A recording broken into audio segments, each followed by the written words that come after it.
We like to answer your garden questions here on the Garden Basics podcast. We are at the Fair Oaks Horticulture Center in Sacramento County, talking with Master Gardener and vegetable expert Gail Pothour. And Gail, we've got some vegetable questions that are just right up your alley. Okay. And I can always know when it's spring when these questions come in. And George writes in to Fred at farmerfred.com. George writes in and asks, does picking off the immature flowers encourage or discourage future crop production of tomatoes? The tomato plants are 6 inches tall. We get this question every spring. People read somewhere, usually it's online, that picking off the early flowers on a tomato plant will give you more tomatoes later on. True or false? It depends. If you're growing a determinate tomato and you start picking off the flowers, you're going to be reducing your yield because determinate tomato varieties only have a certain number of flowers that they produce. It depends. I personally would pick off flowers on a small plant like that. But once they're transplanted in the garden, I would not pick off flowers at all. Indeterminate varieties are going to grow until frost kills them or disease kills them, and so you're going to have a plethora of flowers and fruit anyway. So I don't think there's any reason to pick them off. If the plant is small, like you started it from seed and it's now in a 4-inch pot, to encourage the root system to really grow, and it has flowers on it, I would take them off. But generally, a plant that small won't have flowers yet. They're going to have to be a little bit taller before they'd start producing, getting to the flower protection stage. For those who don't know, explain the difference between a determinate tomato and an indeterminate tomato. Determinate tomatoes typically are your paste tomatoes, ones you'd cook with.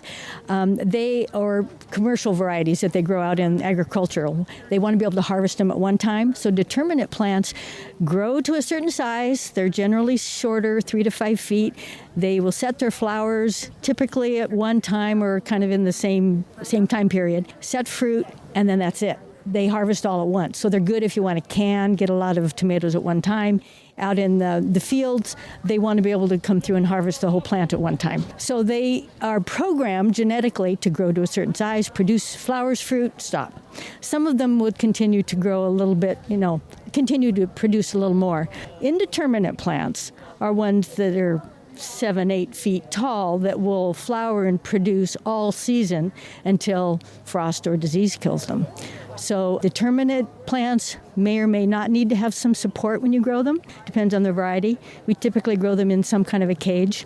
We don't want them on the ground. Indeterminates absolutely need to have some structure because they're going to be 6, 8, 10 feet tall. You need a big sturdy cage or a stake or something to grow them. And cages, I love using cages of getting a sheet of what's called concrete reinforcement wire, 6-inch mesh wire, and the sheets are usually 4 feet by 5 feet. You can bend that into a nice tall cylinder and secure it with zip ties, and you have yourself a tomato cage that'll last for years. Absolutely. I'm still using tomato cages that were built after my house was built in 1974. They were left over from the construction project. So I'm still using those cages in that's 40 some odd years. So they'll last a long time. They will rust, but yeah, they last forever.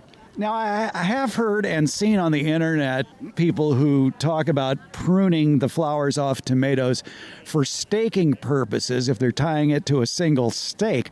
But everything I've read about that seems to imply that way you'll get earlier tomatoes, not necessarily more tomatoes. And you look at the research from places like Cornell University, and they just say, well, if you prune off the flowers, you're going to have fewer tomatoes. Right. Typically, what I have read on the internet about pruning tomato plants is more of pruning the foliage. If you're growing on a stake or something like that, you don't want to have this huge, robust, indeterminate plant that would take over your yard on a single stake. And so you start pruning some of the branches. We have not done that out here. We prefer to grow them in a tomato cage and let them just grow rampant.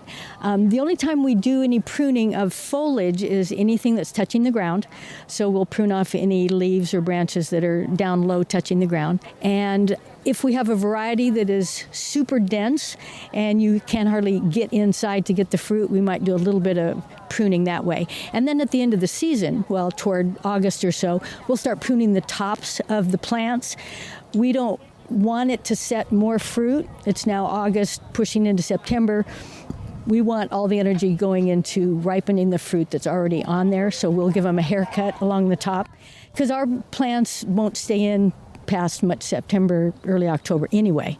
Well, yeah, and that's pruning off stems in order to halt production. The other thing about removing foliage, too, you don't want your tomatoes exposed to the full sun, especially here in California, especially the south-facing and west-facing sides of the tomato. They can take a beating if there's no foliage to protect them. That's absolutely correct. A lot of the information that I find on the internet, even if it's from university sites, are on the East Coast, where they don't have the intense sun that we have. So in the Sacramento area, because our summer afternoon sun is so intense and we have a lot of heat, we need as much foliage as we can to protect the fruit. A lot of the fruit will be outside the cages, so it's good to have the extra foliage. I even provide shade cloth occasionally. So, George, there you go. Don't prune off those flowers. Put those shears away. Gail Pothour, Sacramento County Master Gardener. We're here at the Fair Oaks Horticulture Center, where Harvest Day is the first Saturday in August. Come on out here if you're in Northern California. It is one of the greatest garden events in Northern California for learning about gardening. It's a beautiful demonstration garden here at Fair Oaks Park. It's the Fair Oaks Horticulture Center. Harvest Day. You can look it up on the internet, and hope to see you here. Thank you, Gail. You're welcome, Fred.